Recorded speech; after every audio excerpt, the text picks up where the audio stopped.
सवाल मेरे मन में आया कि जिस तरीके से महत्वाकांक्षाएं बन रही हैं युवाओं की, आज बोला जा रहा है पूरे विश्व के पटल पे कि हिंदुस्तान एक युवा देश है। तो मेरा सवाल यह है कि महत्वाकांक्षाएं बढ़ रही हैं और आज एक बच्चा या एक नौजवान युवक अपना पेशेंस लेवल, धैर्य खोता जा रहा है। पढ़ रहे हैं, अच्छे अच्छे से जा रहे हैं। अभी यहाँ पे वृद्धाश्रम की बात हो रही थी, तो मैं ये सवाल मेरा गुरुजी से मतलब सानिध्य दें मुझे। सवाल किया कि युवाओं में बढ़ती हुई महत्वाकांक्षा, उसे कैसे रोका जाए, कैसे बचाया जाए, एक बड़ा अहम प्रश्न है। बाहर प्रगति हो रही है लेकिन भीतर से कमजोर हो रहे। मेरे देखे इन सब से बचने का केवल एक ही उपाय है, वह है आध्यात्मिकता का विकास।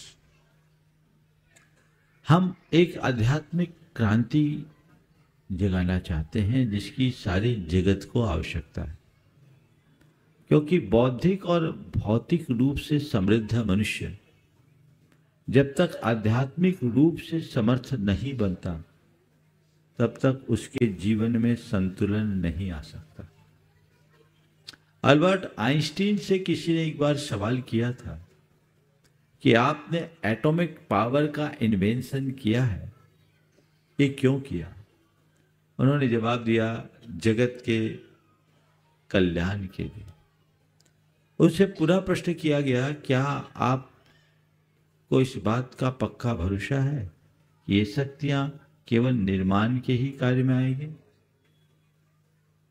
आइंस्टीन साहब ने अत्यंत दृढ़ आत्मविश्वास से कहा, हाँ, मुझे पक्का भरोसा है कि ये शक्ति निर्माण के कार्य में आएगी, केवल निर्माण के कार्य में आएगी जब तक मनुष्य का दिल और दिमाग दुरुस्त रहेगा।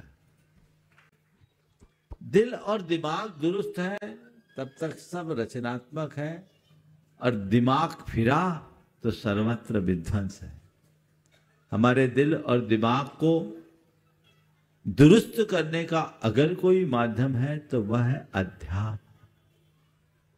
भोगवादी मनोवृत्ति से मुक्त कर यदि हम आध्यात्मिकता से जोड़ लें, आध्यात्मिक दृष्टि का विकास कर दे, तो ऐसे लोगों में आत्मविश्वास बढ़ेगा, सहिष्णुता का विकास होगा, धैर्य आएगा, गंभीरता आएगी, और अहिंसा, प्रेम, परस्परता, आत्मीयता जैसे परंपरागत मूल्यों के प्रति आस्था बनेगी, जो हमारे जीवन का मूलभूत तत्व है। हमें इन्हें जगाने की जरूरत है। आज देश आगे बढ़ रहा है, अच्छी बात है, पर एक बार गुरुदेव से किसी ने कहा, महाराज, भारत अब विकासशील देशों में अग्रणी हो गया।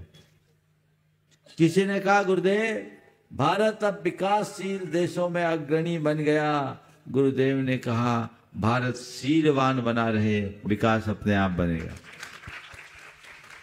शील आध्यात्मिकता से ही संभव है।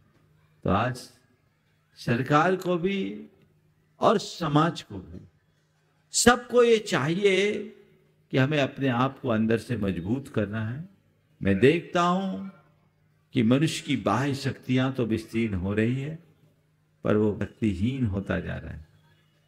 इसके एक परिणाम स्वरूप वो बातें तो समझदारों की करता है और व्यवहार पागलों जैसा। ये परिवर्तन होना चाहिए, उनमें जागरूकता आनी चाहिए, तभी जीवन बेहतर बन सके।